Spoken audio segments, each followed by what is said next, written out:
Selamat malam semuanya, kembali lagi di Sinema Tengah Malam, masih bareng gue Faris. Dan kali ini kita akan mereview 13 Bom di Jakarta, film yang meledak-ledak dengan pernyataan, apa ya bisa dibilang ya, slogan kali ya di poster. Film action terbesar di Indonesia tahun ini, itu slogan dari poster mereka. Tapi apakah slogan itu sesuai dengan film yang saya tonton? Langsung saja ya, kalau slogan itu gitu ya, film action terbesar di Indonesia tahun ini, menurut gue itu benar. Mungkin ada beberapa faktor juga ya. Satu, karena memang bisa dibilang itu cukup besar lah ya produksinya, karena kan menggunakan practical effects beneran, ledakan beneran, peledak beneran. Dan kalau kalian lihat behind the scene-nya gitu di YouTube, kalian cari aja gitu behind the scene, itu keren banget sih, ledakannya bener-bener aduh gede banget dah, kayak udah kayak real banget gitu, karena pakai bom beneran gitu guys. Dan faktor kedua mungkin yang membuat statement itu valid adalah tidak ada film action yang berbudget besar lagi di perfilman Indonesia di tahun ini gitu ya. Jadi statement itu ya valid lah, bisa dibilang lah. Saya cukup setuju dengan statement yang ada di poster film 13 Bom di Jakarta. Tapi reviewnya kayak gimana nih? Menurut gue, kalau gue suka sih, gue nonton sangat menikmati ya, sangat menikmati, seru gitu. Terus juga ada komedinya, fun. Karakter William dan Oscar yang diperankan, gue lupa lagi yang si mainin si siapa, Oscar ya namanya. Gue taunya cuma si Ardito nya doang, yang satu lagi gue lupa namanya. Mereka berdua itu comedy relief jadi di filmnya. Jadi di suasana menegangkan terorisme gitu, mereka sebagai warga sipil gitu ya, kayak kita lah gitu, di tengah-tengah kekeosan, itu menjadi komedi relief sih. Kayak mereka, bagaimana mereka merasakan ketakutan gitu-gitu, mereka panik segala macem gitu-gitu. Seru sih. Jadi ada actionnya keren, yang mendebar-debar kayak ledakan, terus gunfightingnya juga bagus, tembak-tembakannya. Terus efek-efek gunfightingnya gue juga suka, kayak misalkan ada benda-benda sekitarnya yang terkena peluru gitu guys, itu gue suka sih. Terus juga hand to hand combat, ada adegan di situ dimana Ganindra Bimo melawan siapa namanya, si Arok, gue lupa lagi. Si Aroknya gue lupa nama asli, aduh hilang loh di kepala gue bener. Ya itu dia. Itu keren banget hand to hand combatnya, ditambah dengan sound design yang keren di film ini. Jadi bikin actionnya bener-bener hidup lah, bener-bener kayak suaranya keren juga guys. Jadi setiap tembakan, setiap ledakan itu sound desainnya bagus sih. Menurut gue itu memang selling pointnya dari film 13 Bom di Jakarta, memang actionnya sih menurut gue. Karena dari segi plot gitu ya, sebenarnya biasa aja. Mungkin lumayan unik. Adalah film, gue nggak terlalu sering menemukan film terorisme gitu juga sih di perfilman Indonesia gitu. Mungkin uniknya di situ, kayak terorisme, mereka masang bom, 13 bom disebar di seluruh Jakarta dan minta tebusan 100 Bitcoin dan harus dikirim melalui Indodax gitu. Itu plotnya seperti itulah secara singkatnya. Nah, karena di situ jadi si William dan Oscar, pemilik Indodax, jadi terseret lah di sini di aksi terorisme ini. Dan ya dia jadi terjebak di situasi yang buruk aja, situasi yang sulit. Dan kadang di situ ada komedinya, dan komedinya sangat bagus sih menurut gua. Sangat bisa menghibur kita di tengah lagi lagi tegang, lagi takut gitu, ada mereka yang bisa menghibur. Itu sama Lutesya juga sebagai pacarnya Ardito. Gue tukar tuh William sama Oscar, gue lupa yang mana gitu. Tapi Lutesya sebagai tunangan apa istrinya itu juga bisa menghibur juga sih di tengah ketegangan gitu. Itu seru banget karena dia benar-benar orang warga sipil yang dicemplungin ke, meskipun itu tidak masuk akal gitu, tapi ya namanya film action gitu ya, dan dieksekusinya dengan seru gitu. Jadinya gue nontonnya seru aja sih, meskipun ya gak masuk akal. Orang pasti warga sipil disuruh ikut masuk ke misi gitu kan, gak mungkin gitu ya. Cuma ya nontonnya gue seru, jadi gue oke aja sih gitu. Tapi kalau ngomongin lagi dari segi plot tadi, plotnya itu sangat sederhana ya, nggak ada yang wah banget. Mereka juga ingin menghadirkan plot twist, tapi kalau gue pribadi, gue bisa melihat plot twist itu dari jauh gitu loh. Gue bisa tahu lah kalau, ya ntar gue spoiler, gue takutnya, tapi gue nggak kaget lah gitu. Jadi menurut gue plot twistnya juga nggak begitu surprising masih oke aja. Tapi ya untuk apa ya, penonton awam mungkin itu menurut gue udah cukup baik sih plot twistnya. Dan dari segi plot balik lagi, mungkin gue rada kecewa di ini ya, di bomnya ya, di terorismenya ya. Jadi kalau di ngeliat judul gitu ya, udah sangat mengintimidasi menurutku. 13 bom di Jakarta bro, 13 loh, banyak 13 bom di Jakarta. Tapi ketika gue nonton, gue nggak akan spoiler lagi, semoga ini tidak spoiler ya. Yang diledakin tuh nggak semuanya lah bisa dibilang ya.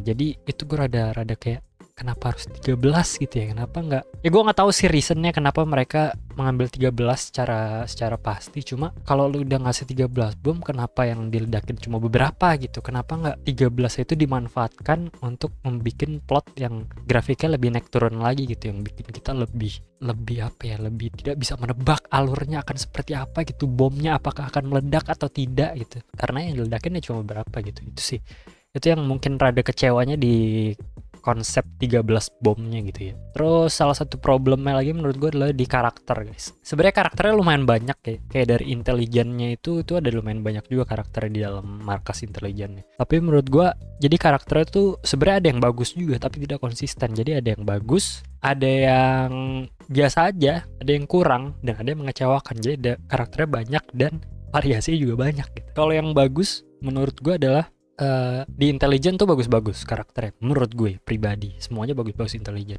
Si siapa, Karin ya kalau nggak salah ya, Karin atau Karen lupa gue, sama si pimpinan itu bagus-bagus semua. Tapi yang tidak konsisten menurut gue William dan Oscar, karena menurut gue mereka itu keren di sisi komedi relief sebagai warga sipil yang terjerumus ke situasi yang sangat tidak mengenakan. Itu keren menurut gue, itu komedinya mantep banget. Tapi di satu sisi juga keputusan yang mereka ambil tuh kadang membuat gue kesel. Itu mungkin gue pribadi kali ya, gue berbicara untuk diri gue sendiri, tidak mewakilkan siapa-siapa.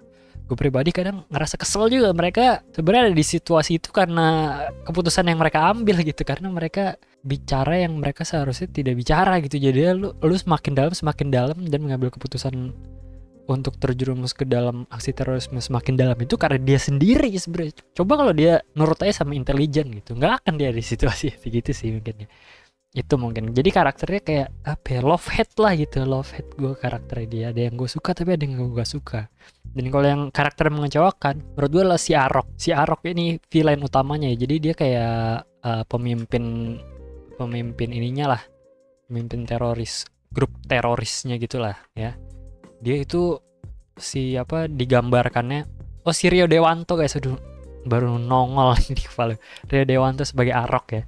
Dia jadi kayak diperkenalkan di awal film aja tuh udah sangat mengintimidasi ya kan, kelihatannya sangat powerful, terus sangat karismatik, sangat ditakuti sama bawahan-bawahannya gitu lah, sangat dihormati juga gitu. Itu di awal mereka menggambarkan Arok seperti itu. Tapi sering berjalannya plot gitu ya, semakin ke ending kan di reveal kan pasti dia motifnya apa, kenapa dia ingin meneror gitu ya, kenapa dia ingin mengubah sistem pemerintahan gitu. Itu motifnya sebenarnya, motif tip of the iceberg ya.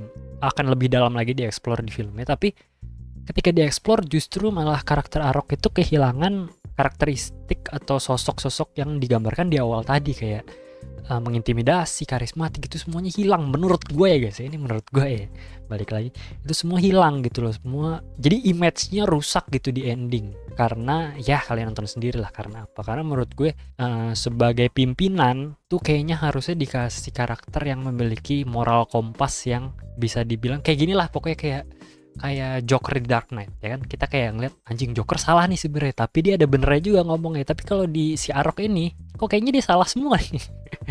Jadi kita kayak nggak ada pihak apa ya, merasakan relate lah dengan apa yang dia rasakan. Ya mungkin ada dia kayak di film ini mereka mencoba ngasih sisi motivasi personal gitu lah. Dia sempat kehilangan seseorang yang akhirnya memotivasi untuk melakukan semua ini. Cuma menurut gue itu cara cepat sih, ya nggak sih?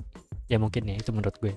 Ya itu cara cepat untuk mengambil empati penonton, kayak jalan pintas lah. Tapi ya itu sih. Jadi mungkin karakternya si Arok ini pengembangannya kurang sih menurut gue. Jadi bukan sosok villain yang kita merasa wah nih orang ada benernya juga gitu. Karena menurut gue villain yang keren yang bisa bikin kita kayak melihat dia tuh kayak anjing ada benernya juga lo ya omongan lo gitu-gitu segala macam lagi sih. Cuma di Arok kurang itulah. Karena menurut gue motifnya dia pertama kali tercetus atau ke-trigger untuk melakukan semua ini itu rada cetek aja sih. Kalian nonton sendirilah kenapa, akan dijelaskan di film. Jadi itu aja sih.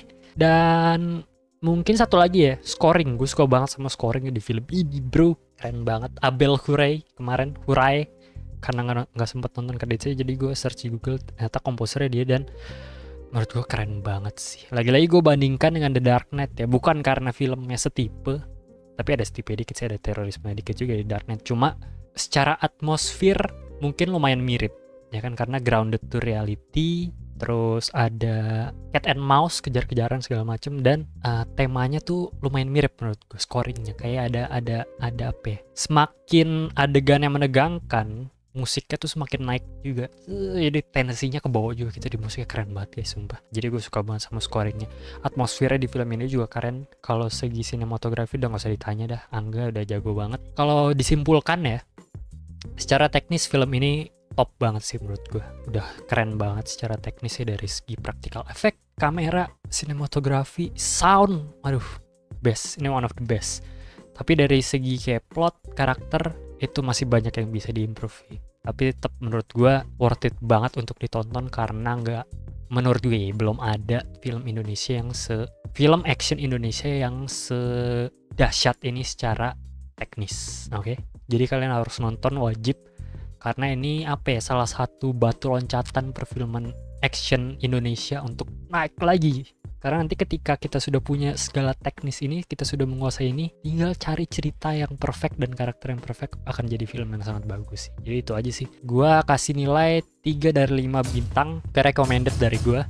Kalian wajib coba. Tinggal langsung nonton aja di bioskop, karena ini baru banget keluar ya guys ya. Langsung ditonton, jangan sampai ketinggalan. Dan thank you semua yang udah nonton review gue sampai sini. Comment, like, and subscribe. Sampai ketemu di video-video Sinema Tengah Malam berikutnya. Bye-bye.